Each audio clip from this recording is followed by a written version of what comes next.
नमस्कार दोस्तों। तो आज अपन शुरू करेंगे अपनी नई यूनिट 9वीं यूनिट जो कि वाइल्ड लाइफ से संबंधित है। वन्य जीव संरक्षण से संबंधित ये पूरी यूनिट है।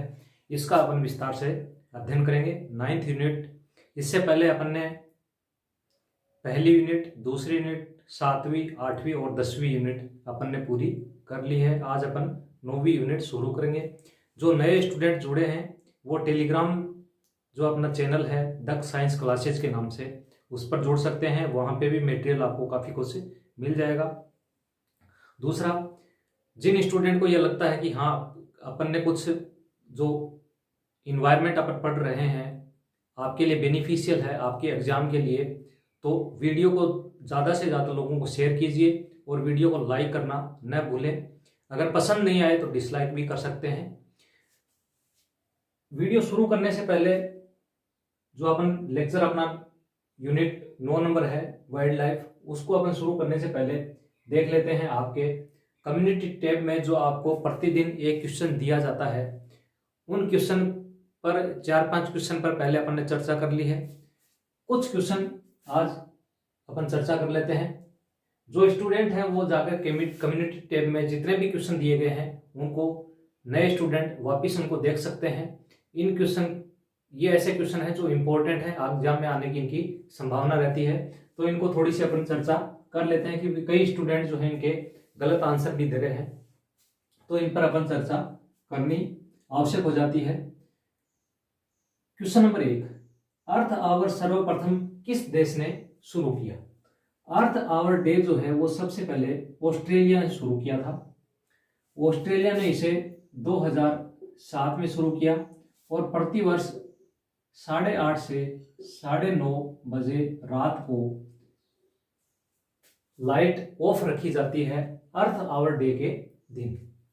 यानी इसका उद्देश्य यह है अर्थ आवर डे का कि ऊर्जा संरक्षण करना। ऊर्जा संरक्षण होगी तो जैव विविधता बची रहेगी, पर्यावरण जो है उस पर नकारात्मक प्रभाव नहीं पड़ेगा, क्योंकि ऊर्जा जो उत्पादित होती है वो ज्यादातर कोयले या फिर जो फॉसिल फ्यूल होते हैं उन्हीं से प्राप्त होती है, तो उनका दोहन कम से कम हो, इसलिए 1 घंटे लाइटें बंद रखी जाती है अर्थ आवर डे के दिन। दूसरा क्वेश्चन, धारणीय विकास की निगरानी हेतु commission on sustainable development CSD का गठन कब किया गया?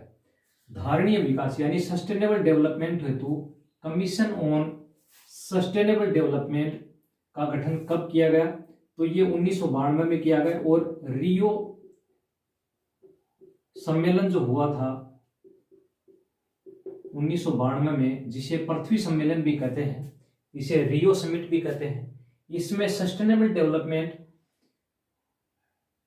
की निगरानी हेतु कमीशन का गठन किया गया। इसका उद्देश्य यही था कि जो सस्टेनेबल डेवलपमेंट होगा उसकी निगरानी की जाएगी।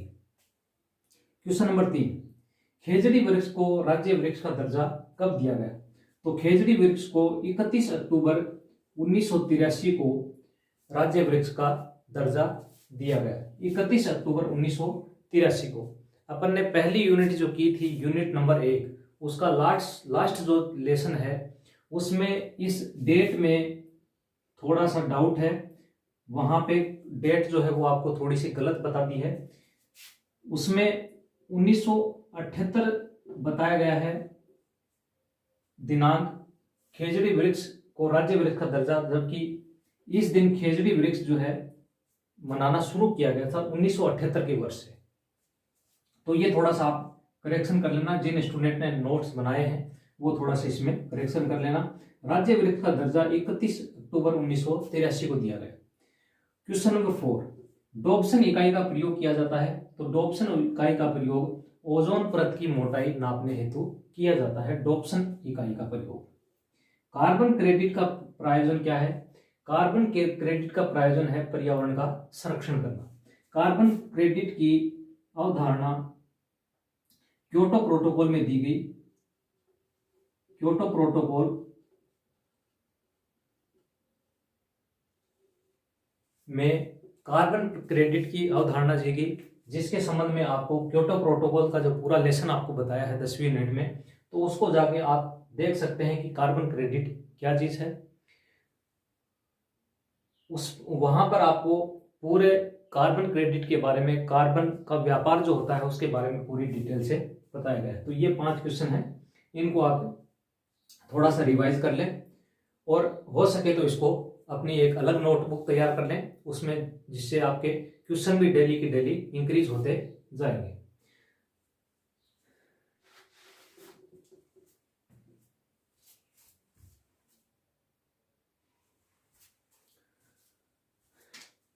यूनिट 9 में आज अपन 2 टॉपिक करेंगे। Introduction to wild life management पहला टॉपिक, दूसरा टॉपिक है philosophy of wild life management. तो पहला टॉपिक इसमें है इंट्रोडक्शन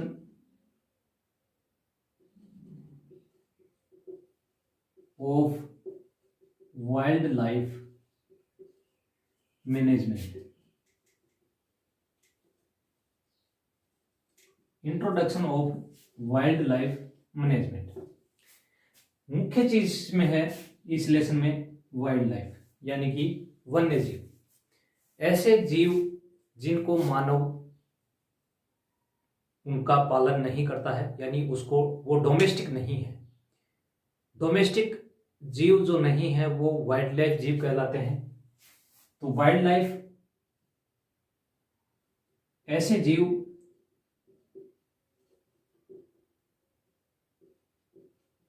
जिनको मनुष्य पालता नहीं है या ऐसे जीव जो प्राकृतिक आवासों में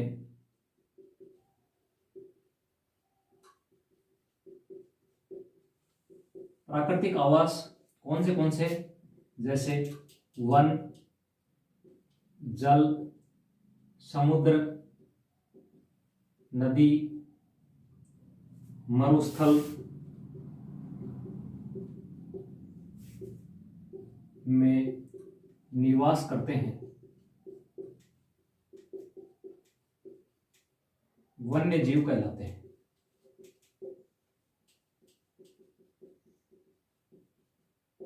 अगर जंतु की बात करें तो जंतु क्या होंगे, नॉन डोमेस्टिक होंगे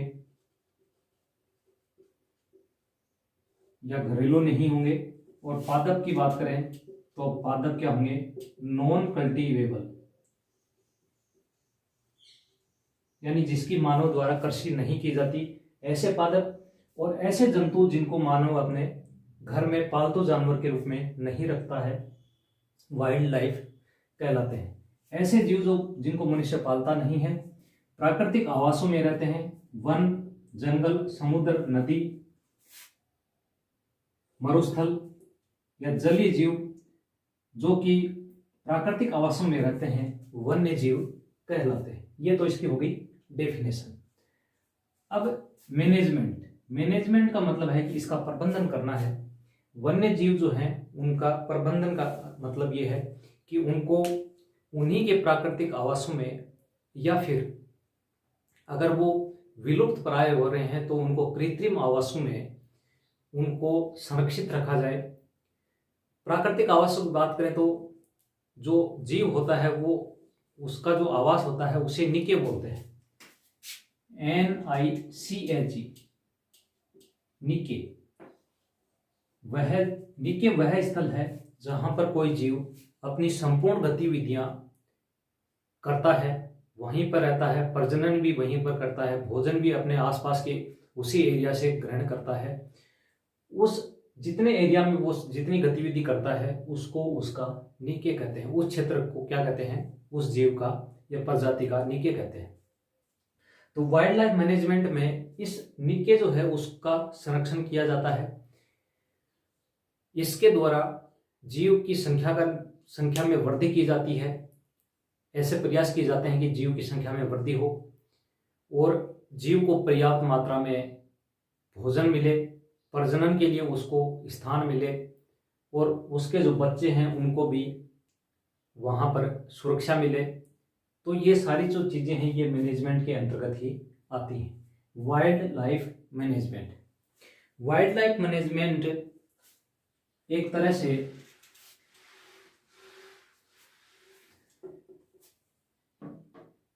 वैज्ञानिक तरीका है जिसके तहत मनुष्य वन्य जीवों को अपनी आवश्यकताओं के अनुसार वन्य जीव और मानव में संतुलन बना रहता है, उसी को वन्य जीव प्रबंधन कहते हैं। वन्य जीव प्रबंधन,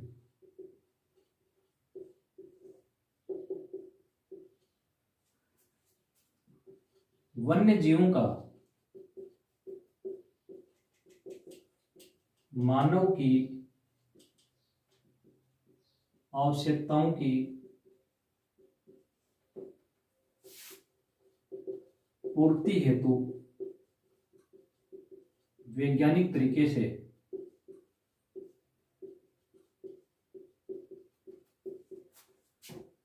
रख रखाव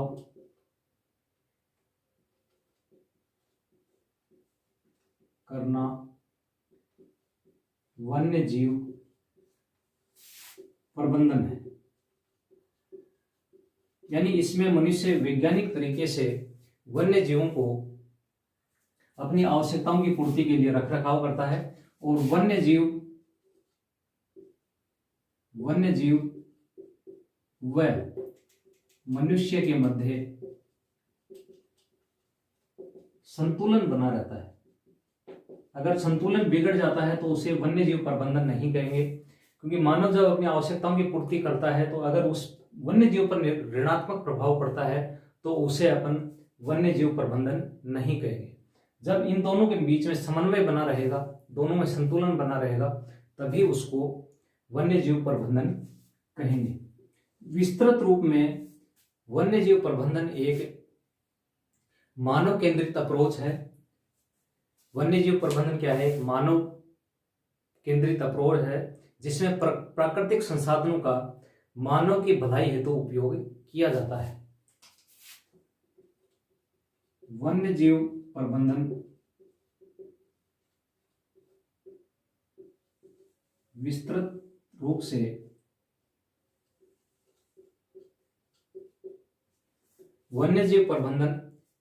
रूप से एक मानव केंद्रित अप्रोच है, मानव केंद्रित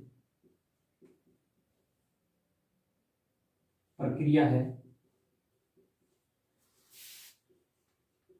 जिसमें मानव की आवश्यकताओं की पूर्ति हेतु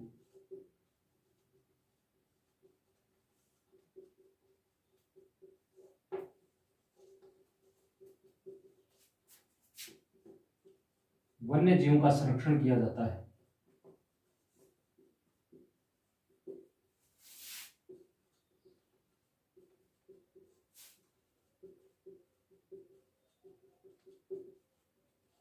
तो इस प्रकार वन्य जीव प्रबंधन एक विज्ञान है। इस विज्ञान के तहत मानव की आवश्यकताओं की पूर्ति हेतु वन्य जीव और मानव के मध्य समन्वय बनाए रखा जाता है। इसी को वन्य जीव प्रबंधन कहते हैं।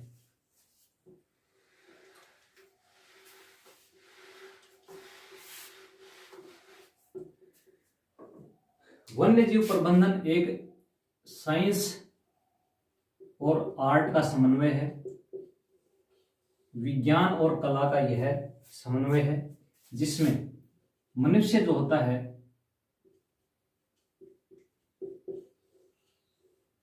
और जो जीव होते हैं उसका हैबिटाट या फिर आवास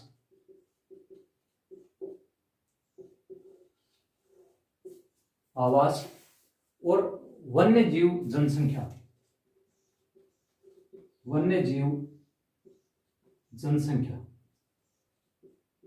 वाइल्ड लाइफ पॉपुलेशन, इनके मध्य समन्वय बना रहता है, उसी को वन्य जीव प्रबंधन कहते हैं। मनुष्य इसका केंद्र बिंदु होता है। क्योंकि मनुष्य ही प्राकृतिक आवासों का निर्माण करेगा, उनमें उनका प्रबंधन करेगा। प्राकृतिक आवास, और इन प्राकृतिक आवासों में क्या रहते हैं, वन्य जीव रहते हैं। तो इस प्रकार वाइल्ड लाइफ मैनेजमेंट एक विज्ञान व कला है। Father of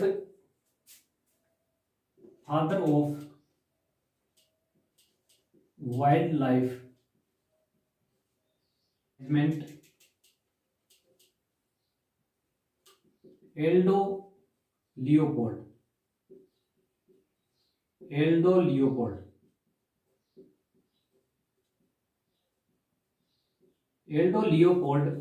father of wild life management है। इन्होंने सबसे पहले 1930 में वाइल्ड लाइफ मैनेजमेंट की नींव रखी, और इन्होंने ये बताया कि जनसंख्या वृद्धि के कारण वन्य जीव जो है उन पर काफी प्रभाव पड़ रहा है, इसलिए वन्य जीवों का संरक्षण करना चाहिए। इन्होंने इस क्षेत्र में काफी प्रयास किए, इसलिए Aldo Leopold father of wild life management है।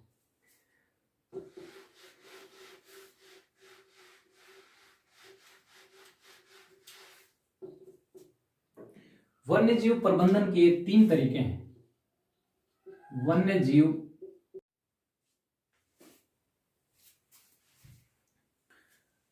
जीव प्रबंधन जो है इसके 3 तरीके हैं।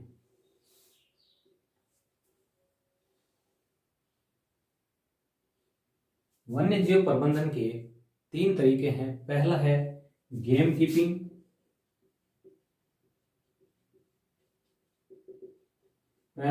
कीपिंग, दूसरा है वाइल्ड लाइफ कंजर्वेशन, और तीसरा है पेस्ट कंट्रोल। ये 3 तरीके हैं। इन 3 तरीकों के द्वारा वन्य जीवों का प्रबंधन किया जाता है। पहला है गेम कीपिंग, दूसरा है वाइल्ड लाइफ कंजर्वेशन, तीसरा है पेस्ट कंट्रोल। इन 3 तरीकों के द्वारा वन्य जीव का प्रबंधन किया जाता है।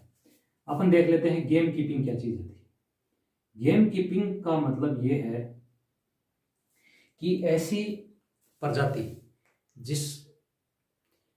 जो ज्यादा उपयोगी है, या फिर अपन ये समझें कि वो प्रजाति जो है वो ज्यादा प्रभावी है उस क्षेत्र में, उस निके में, यानी निके का मतलब जो निवास स्थान जीव का है, उस निके में उस जीव का प्रभाव ज्यादा है, तो वो जीव क्या करेगा, दूसरे जीव को मार देगा, या फिर मनुष्य अपने उपयोग के लिए ज्यादा उपयोगी जो जीव हैं उनकी संख्या बढ़ाने के लिए अन्य जीव जो है उनको नष्ट कर देता है। तो इसी को क्या कहते हैं, गेम कीपिंग कहते हैं। जिस प्रकार खेत में कृषि के लिए जो फसल उगाई जाती है, उस फसल के अलावा अन्य जो आपके खरपतवार है उसको नष्ट कर दिया जाता है मनुष्य के द्वारा, और वहां पर संख्या किसकी बढ़ेगी, केवल फसल की ही संख्या बढ़ेगी। इसी प्रकार गेम कीपिंग में ही जो प्रजाति ज्यादा उपयोगी होती है उसकी संख्या बढ़ाने के लिए अन्य जो जीव हैं उनका या तो शिकार कर दिया जाता है या उनको मार दिया जाता है। उसी को गेम कीपिंग कहा जाता है। ऐसी प्रजातियां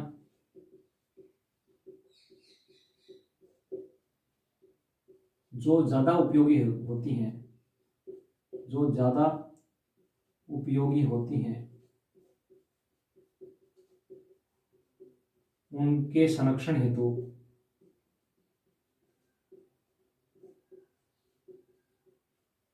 अन्य प्रजातियों को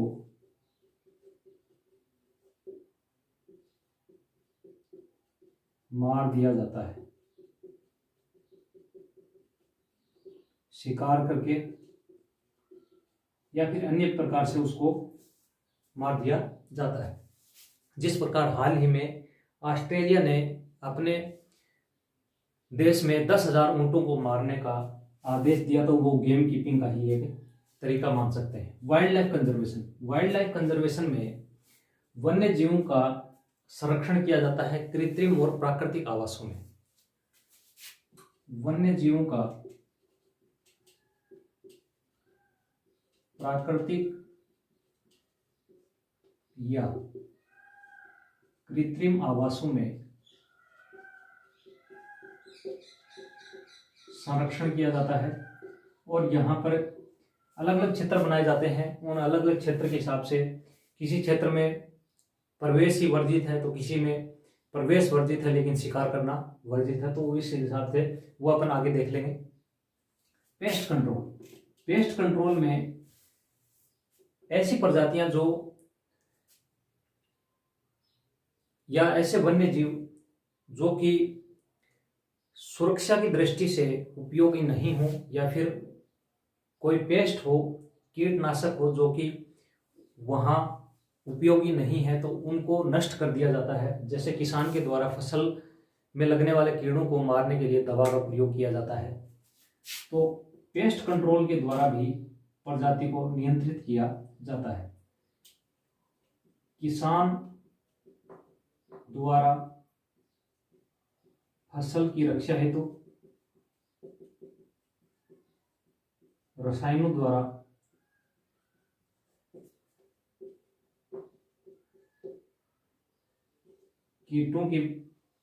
कीटों से बचाव या वन्य जीव से रक्षा हेतु नष्ट करना, या फिर कुछ ऐसे कीट जो वन्य जीवों को ही हानि पहुंचा दें तो उनको भी पेस्ट कंट्रोल के अंतर्गत नष्ट कर दिया जाता है। तो ये वन्य जीव प्रबंधन के 3 तरीके हैं, game keeping, wild life conservation और तीसरा है पेस्ट कंट्रोल। इन तीनों तरीकों के द्वारा वन्य जीव का प्रबंधन किया जाता है। गेम कीपिंग में ऐसी प्रजातियां जो ज्यादा उपयोगी होती हैं उनका संरक्षण किया जाता है। पेस्ट कंट्रोल में ऐसी प्रजातियां जो उपयोगी नहीं हो उनको नष्ट कर दिया जाता है। और वाइल्ड लाइफ कंजर्वेशन में प्राकृतिक आवास या कृत्रिम आवासों में वन्य जीवों का संरक्षण किया जाता है।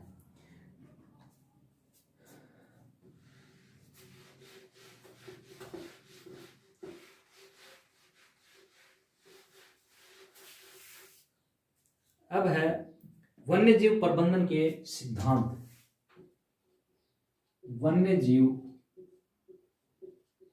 प्रबंधन के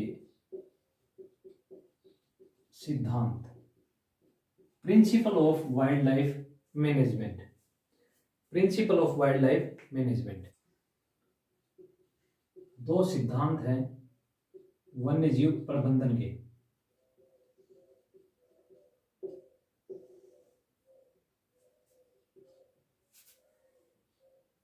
वन्य जीव प्रबंधन के मुख्य रूप से 2 सिद्धांत हैं, एक्टिव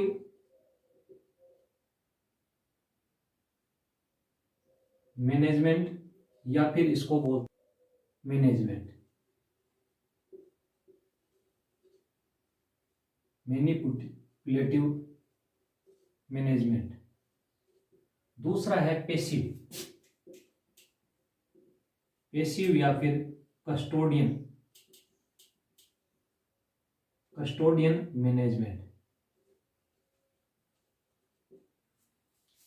तो वन्य जीव प्रबंधन के 2 सिद्धांत हैं, एक्टिव और पेसिव या फिर मैनिपुलेटिव और कस्टोडियन मैनेजमेंट। इसे प्रिजर्वेटिव मैनेजमेंट भी कहते हैं। प्रिजर्वेटिव मैनेजमेंट भी इसको कहते हैं। एक्टिव मैनेजमेंट 2 प्रकार का होता है, डायरेक्ट और इनडायरेक्ट। यह 2 प्रकार का होता है, डायरेक्ट और इनडायरेक्ट। प्रत्यक्ष और दूसरा है इनडायरेक्ट, अप्रत्यक्ष। डायरेक्ट और इनडायरेक्ट, प्रत्यक्ष व अप्रत्यक्ष। डायरेक्ट में किसी जीव की जनसंख्या में कमी या फिर वृद्धि की जाती है। डायरेक्ट ही किसके द्वारा, या तो शिकार के द्वारा या उसको ट्रैपिंग के द्वारा जनसंख्या में क्या कर दी जाती है, डायरेक्ट ही कमी या फिर वृद्धि कर दी जाती है। इनडायरेक्ट में वन्य जो जीव होते हैं उनकी जनसंख्या में कमी होती है। जनसंख्या में कमी का कारण है भोजन उपलब्धता न होना, भोजन उपलब्धता या फिर पानी की कमी या फिर आवास हेतु संघर्ष के कारण वो अपनी जनसंख्या में कमी कर लेते हैं, उसे इनडायरेक्ट कहते हैं। पैसिव या फिर कस्टोडियन या फिर प्रिजर्वेटिव मैनेजमेंट, इसमें किसी प्राकृतिक आवास पर अन्य प्रजाति जैसे मानव प्रजाति का हस्तक्षेप न बढ़े इसलिए उनको संरक्षण दिया जाता है। प्राकृतिक आवास, किसका प्राकृतिक आवास? जीव के प्राकृतिक आवास में हस्तक्षेप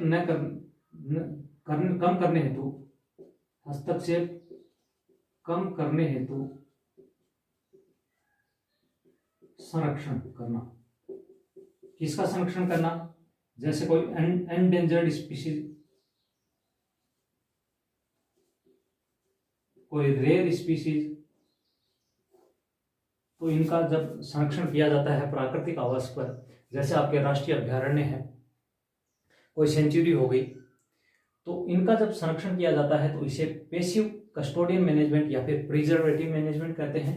एक्टिव मैनेजमेंट दो प्रकार का है, डायरेक्ट और इनडायरेक्ट। डायरेक्ट में जनसंख्या में डायरेक्ट कमी की जाती है शिकार के द्वारा या फिर ट्रैपिंग के द्वारा। इनडायरेक्ट में जीव जो है वो अपनी संख्या में पानी की उपलब्धता, भोजन की उपलब्धता या आवास के कारण उनकी संख्या में कमी हो जाती है, तो उसे अपन क्या बोलते हैं? Indirect management. या फिर एक्टिव का ही ये दूसरा टाइप है, इनडायरेक्ट मैनेजमेंट। तो ये है आपके वन्य जीव प्रबंधन के सिद्धांत। नेक्स्ट टॉपिक है आपके वन्य जीव प्रबंधन के philosophy of wild life management. Philosophy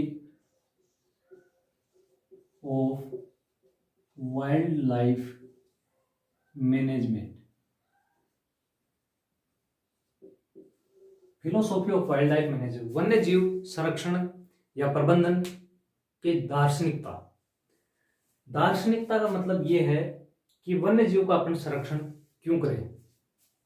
वन्य जीव का संरक्षण इसलिए आवश्यक है क्योंकि प्रत्येक जीव जो होता है उसका उसी प्रकार उसके अधिकार हैं जिस प्रकार मनुष्य के अधिकार हैं। तो वन्य जीव जो है वो, हालांकि वो बोल नहीं सकते, लेकिन उनके भी कुछ ऐसे अधिकार हैं कि वो जिस आवास में रहता है उस आवास में किसी अन्य मनुष्य या फिर अन्य जीव का हस्तक्षेप न हो, इसलिए वन्य जीव प्रबंधन किया जाना आवश्यक है। यही वन्य जीव प्रबंधन की फिलोसॉफी है। हालांकि इसमें क्वेश्चन बनने की संभावना कम है, लेकिन फिर भी अपने को थोड़ा ध्यान रहना चाहिए कि फिलोसॉफी ऑफ वाइल्ड लाइफ क्या है। वाइल्ड लाइफ मैनेजमेंट एक विज्ञान है। किसका विज्ञान है? जीवों के संरक्षण का विज्ञान है, जिसमें जीवों को संरक्षित रखा जाता है और वन्य जीवों का संरक्षण नियंत्रित तरीके से किया जाता है, ताकि वन्य जीव जो हैं, वन्य जीव आवास, प्रजनन, भोजन, शिकार हेतु उसे अपने अधिकारों से वंचित न होना पड़े, इसलिए वन्य जीव संरक्षण किया जाता है। वन्य जीव संरक्षण वन्य जीवों के अधिकारों की रक्षा हेतु किया जाता है। वन्य जीवों के अधिकारों की रक्षा हेतु वन्य जीव प्रबंधन किया जाता है, वाइल्ड लाइफ मैनेजमेंट। तो फिर वन्य जीव जो हैं उनके कौन से अधिकार हैं? वन्य जीवों के अधिकार हैं जैसे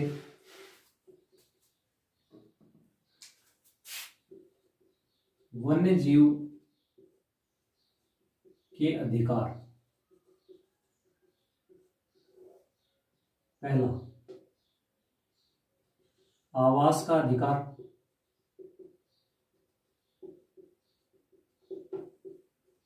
प्रजनन, स्वतंत्रता पूर्वक विचरण का अधिकार और भोजन का अधिकार। भोजन का अधिकार, ये जितने भी अधिकार हैं इनकी पूर्ति के लिए वाइल्ड लाइफ मैनेजमेंट किया जाता है और यही इसकी फिलोसॉफी है। दूसरा, मनुष्य के समान वन्य जीवों के भी अधिकार हैं और उन अधिकारों की पूर्ति के लिए वाइल्ड लाइफ मैनेजमेंट किया जाता है। तीसरा, मनुष्य वन्य जीवों का दोहन न करे, इसलिए भी वाइल्ड लाइफ मैनेजमेंट किया जाता है। मनुष्य उपयोग कर सकता है वन्य जीवों का, लेकिन उसका दोहन नहीं कर सकता, इसलिए वाइल्ड लाइफ मैनेजमेंट किया जाता है।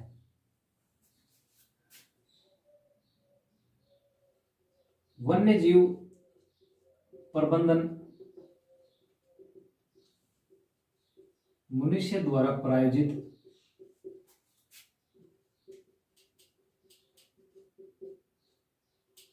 वन्य जीव उपयोग रोकने हेतु किया जाता है।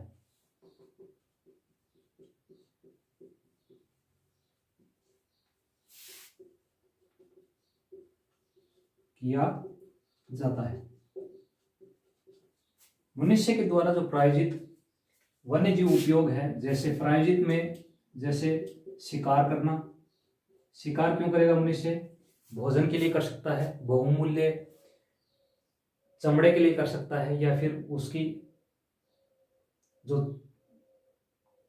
दांत हो गए या फिर सींग हैं उनके लिए वो कर सकता है। तो इसलिए वन्य जीव प्रबंधन किया जाता है। मनुष्य वन्य जीवों के प्राकृतिक आवासों में हस्तक्षेप न करे,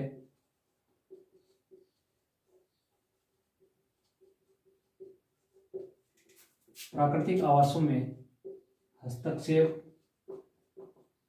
न करे, इसलिए वन्य जीव प्रबंधन किया जाता है और यही इसकी फिलोसॉफी है।